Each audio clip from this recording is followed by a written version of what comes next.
Tenemos que medir o calcular, perdón, la distancia horizontal en metros que recorrerá antes de impactar en el suelo un paquete liberado por un avión que vuela con una velocidad horizontal de 337 kilómetros por hora a una altura de 43 metros. ¿Qué es lo que vamos a hacer en primer lugar? Bueno, dependiendo del problema, pero en este caso conviene hacer pues, un croquis que nos ilustre los valores fundamentales y el esquema físico que nos está planteando el problema. Entonces, lo que tenemos es un avión que vuela con velocidad horizontal de 337 kilómetros por hora, que está a una altura de 63 metros, libera el paquete y tenemos que ver cuánto es la distancia que va a recorrer el paquete antes de impactar con el suelo. ¿De acuerdo? Bueno, vamos a establecer las unidades que vamos a utilizar durante todo el desarrollo. Esto se puede hacer para evitar el tener que estar escribiendo las unidades en cada una de las ecuaciones y eso es más conveniente. Noten que cuando yo establezco metros y segundos, aquí tenemos un 337 kilómetros por hora que eventualmente tendremos que tener cuidado para transformarlo. ¿Sí? Lo podríamos hacer de una vez. ¿Sí? También podemos haber seleccionado kilómetros y hora. No hay ningún problema al respecto. Bueno, entonces vamos a evaluar, podemos evaluar el vector aceleración, el vector velocidad y el vector posición, o podemos evaluarlo por componentes. En algunos problemas que hemos resuelto anteriormente, lo hemos manejado con un vector con sus componentes I, J y K, o X, Y y Z. Aquí lo vamos a hacer componente por componente. Entonces vamos a ver qué sucede con la componente X y con la componente Y. Bueno, la componente X del movimiento en cualquier punto del movimiento, la componente X de la aceleración, perdón, en cualquier punto del movimiento es cero. ¿Sí? No tenemos aceleración horizontal del paquete una vez liberado. ¿Sí? Una vez liberado, pues el paquete está en caída libre. Caída libre, ¿qué significa?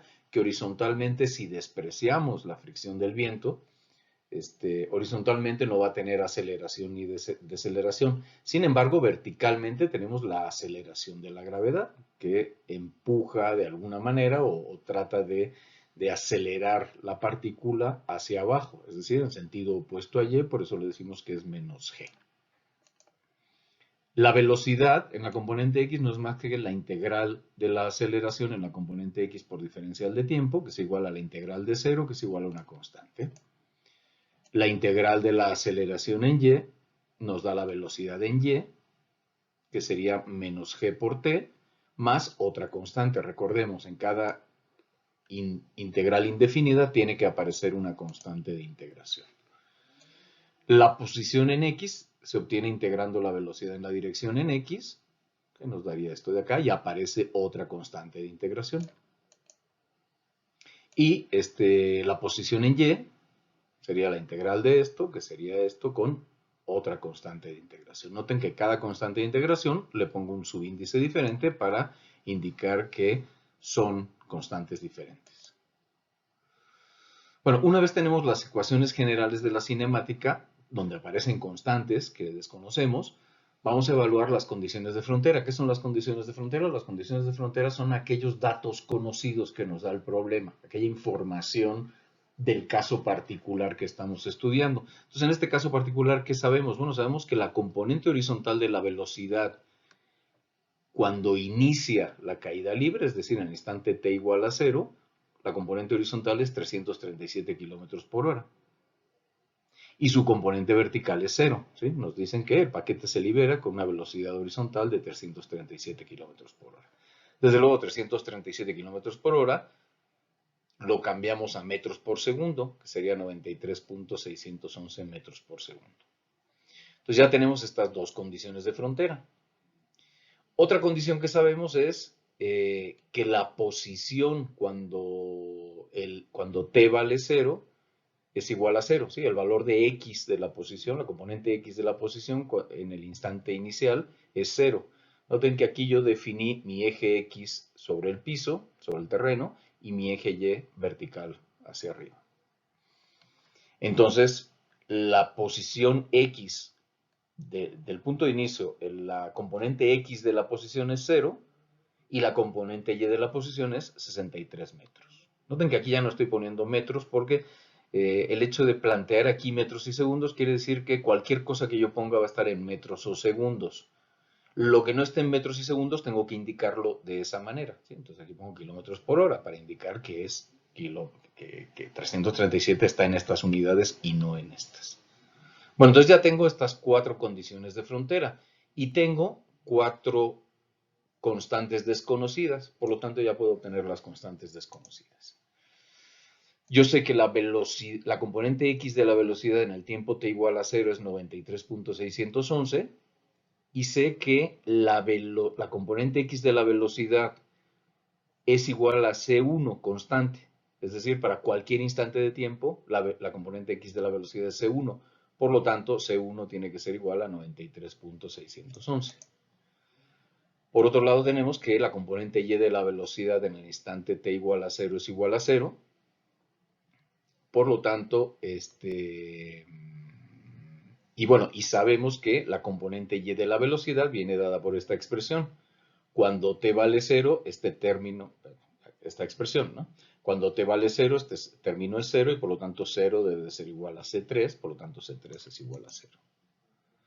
Después tenemos que la componente x de la posición en t igual a 0 es 0. Bueno, la componente x de la posición viene dada por esta expresión, C1 por t más C2. Como lo estamos evaluando en t igual a 0, pues este término desaparece y nos queda que C2 es igual a 0. Y finalmente la componente y de la posición sabemos que debe de ser 63 y y sabemos que tiene que cumplir esta expresión. Bueno, cuando t vale 0, este término desaparece y lo que nos queda es que C4 es igual a 63. Sustituyendo C1, C2, C3 y C4 en estas expresiones, pues lo que tenemos es las ecuaciones cinemáticas ya perfectamente definidas. Componente X de aceleración, velocidad y posición y componente Y de aceleración, velocidad y posición. Bueno, ¿qué es lo que nos pide el problema? Con esto ya tenemos caracterizado el movimiento. Pero el problema nos pide obtener el valor de D,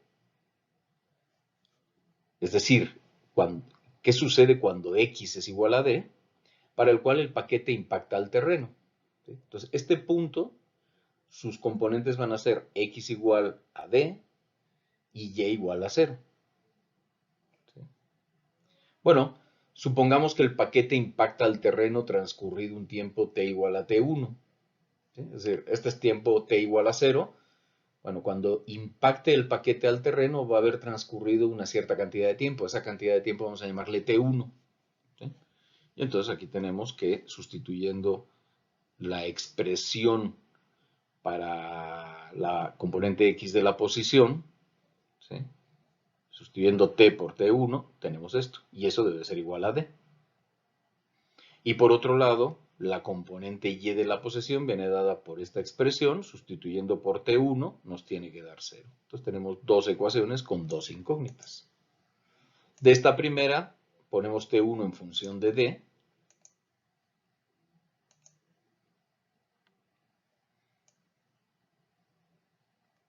Sustituimos esta t1 al cuadrado por d entre 93.611 al cuadrado. Y de ahí despejamos d.